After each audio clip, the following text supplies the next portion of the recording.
بسم اللہ الرحمن الرحیم۔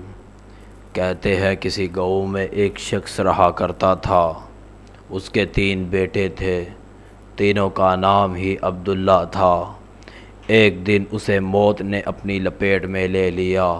اس نے اپنے تینوں بیٹوں کو بلایا اور اس نے کہا کہ میں وصیت کر رہا ہوں کہ عبداللہ کو میری وراثت سے حصہ ملے گا۔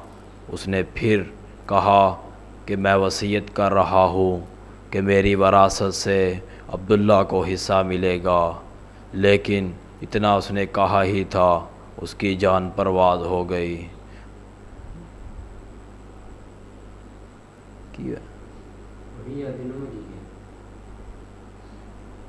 جب اس کے مرنے کے بعد تینوں بھائیوں نے کہا کہ کس عبداللہ کو وراثت نہیں ملے گی، انہوں نے کہا ہم اس کا فیصلہ قاضی سے کرواتے ہیں۔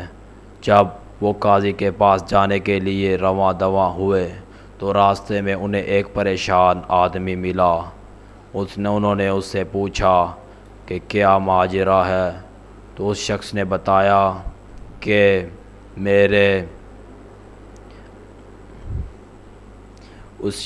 بتایا کہ میری اونٹنی گم ہو گئی ہے۔ اس نے پہلے عبداللہ نے کہا کیا تیری اونٹنی کی ایک آنکھ کانی ہے؟ اس نے کہا جی ہاں۔ پھر دوسرے عبداللہ نے کہا کیا تیری اونٹنی کی ایک ٹانگ لنگڑی ہے؟ اس نے کہا جی ہاں۔ پھر تیسرے عبداللہ نے کہا کیا تیری اونٹنی کی دم کٹی ہوئی ہے؟ اس نے کہا جی ہاں۔ اس شخص نے کہا کہ میری اونٹنی آپ تینوں کے پاس ہے، میری اونٹنی واپس دے دو۔ تینوں بھائیوں نے اعتراض کیا کہ ہمارے پاس تیری اونٹنی نہیں ہے۔ اس بحث مباحثے کے بعد اس شخص نے کہا کہ میں تمہیں قاضی کے پاس لے جانا چاہتا ہوں۔ جب تینوں بھائیوں نے کہا کہ ہم خود قاضی کے پاس جا رہے ہیں، وہ چل پڑے۔ جب وہ قاضی کے پاس پہنچے، اس شخص نے سارا واقعہ سنایا تو قاضی نے کہا تم تینوں میں سے کس نے کہا تھا کہ اس اونٹنی کی ایک آنکھ کانی ہے؟ میں نے اس بات سے اندازہ لگایا کہ اس کی ایک آنکھ کانی ہے۔ جب قاضی نے تینوں کو مخاطب کر کہا کہ تم میں سے کس نے کہا کہ اس کی ایک ٹانگ لنگڑی ہے؟ دوسرے عبداللہ نے کہا کہ میں نے کہا۔ قاضی صاحب نے کہا کہ تمہیں کس طرح معلوم ہوا؟ دوسرے عبداللہ نے کہا جب میں نے زمین پر دیکھا تو اس کے 3 پاؤں کے نشان گہرے اور ایک کا نشان ہلکا تھا۔ پھر قاضی نے تینوں کو مخاطب کر کہا تم میں سے کس نے کہا کہ اونٹنی کی دم کٹی ہوئی ہے؟ تیسرے عبداللہ نے کہا کہ میں نے کہا۔ اس نے کہا تمہیں کس طرح معلوم ہوا؟ تیسرے عبداللہ نے کہا کہ جب جانور گوبر کرتا ہے تو اپنی دم ہلاتا ہے، لیکن اس اونٹنی نے جب گوبر کیا تو ایک ہی سمت گرا ہوا تھا۔ میں نے اس بات سے اندازہ لگایا کہ اس کی دم کٹی ہوئی ہے۔ قاضی نے اس شخص کو کہا کہ تیری اونٹنی ان کے پاس نہیں ہے۔ وہ شخص چلا گیا۔ پھر تینوں بھائیوں نے اپنا تمام قصہ سنایا قاضی کو۔ قاضی نے کہا کہ اس کا فیصلہ میں صبح کروں گا۔ ان کو ایک کمرہ دیا گیا۔ تینوں بھائی اس کمرے میں پہنچے تو انہیں شک پڑا کہ ہماری کوئی نگرانی کر رہا ہے۔ جب ان کو کھانا پیش کیا گیا تو کھانے کے اندر گوشت اور روٹیاں تھیں۔ جب وہ کھانا شروع کرنے لگے تو پہلے عبداللہ نے کہا کہ یہ گوشت کتے کا ہے۔ دوسرے عبداللہ نے کہا یہ روٹیاں کسی حاملہ عورت نے جس کے پورے دن ہیں اس نے پکائی ہیں۔ پھر تیسرے عبداللہ نے کہا یہ قاضی کسی کی ناجائز اولاد ہے۔ جب یہ بات قاضی کے پاس پہنچی تو قاضی نے ان کو اپنے دربار میں بلا لیا۔ جب یہ دربار میں حاضر ہوئے تو قاضی نے تینوں کو مخاطب کر کہا تم میں سے کس نے کہا کہ یہ گوشت کتے کا ہے؟ پہلے عبداللہ نے کہا میں نے کہا۔ قاضی نے کہا تمہیں کس طرح معلوم ہوا؟ اس نے کہا کہ جب اکثر جانوروں کا گوشت دیکھتے ہیں اس کے اوپر بوٹیاں اور نیچے چربی ہوتی ہے، لیکن اس گوشت میں ساری چربی اور نیچے بوٹی ہے۔ میں نے اس بات سے اندازہ لگایا کہ یہ گوشت کتے کا ہے۔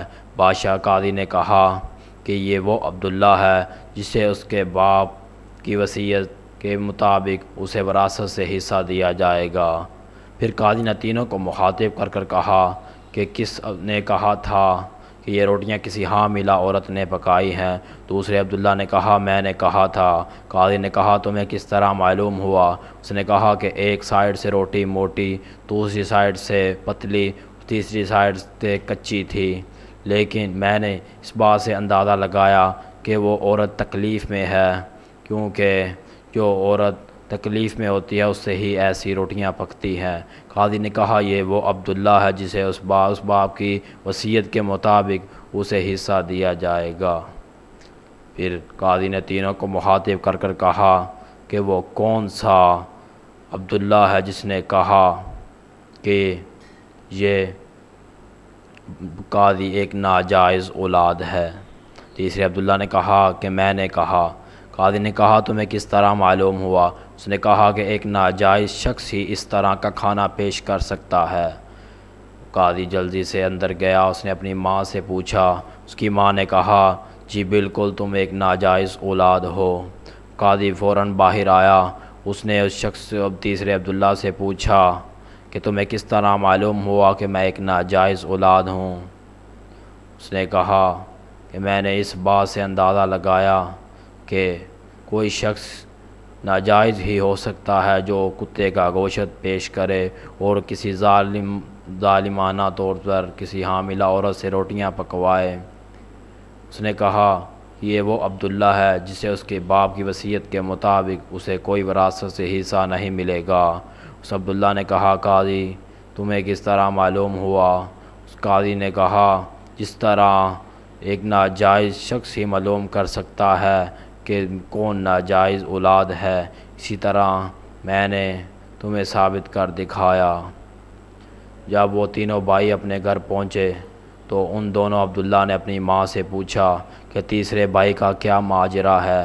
تو ماں نے کہا بیٹا ایک دن تمہارا باپ صبح کی نماز کے لیے جا رہا تھا، جب وہ دروازے کے باہر نکلا تو باہر یہ بچہ پڑا ہوا تھا، جب وہ اسے اٹھا کر اندر لے آیا اور تم دونوں کے نام پر اس کا نام عبداللہ رکھ دیا اور میں نے اس کی پرورش کی۔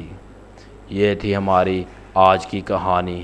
اگر آپ کو ہماری کہانی اچھی لگی ہو تو سب سے پہلے ہمارا چینل سبسکرائب کرنا نہ بھولیے گا اور ویڈیو کو شیئر ضرور کیجیے گا، تاکہ ساتھ میں بیل آئیکن کے بٹن کو ضرور دبائیے گا تاکہ ہماری اس طرح کی نئی آنے والی ویڈیو سب سے پہلے آپ کو پہنچ سکے۔ امید کرتا ہوں کہ آپ اپنا بہت زیادہ خیال رکھیں گے۔ جزاکم اللہ خیر۔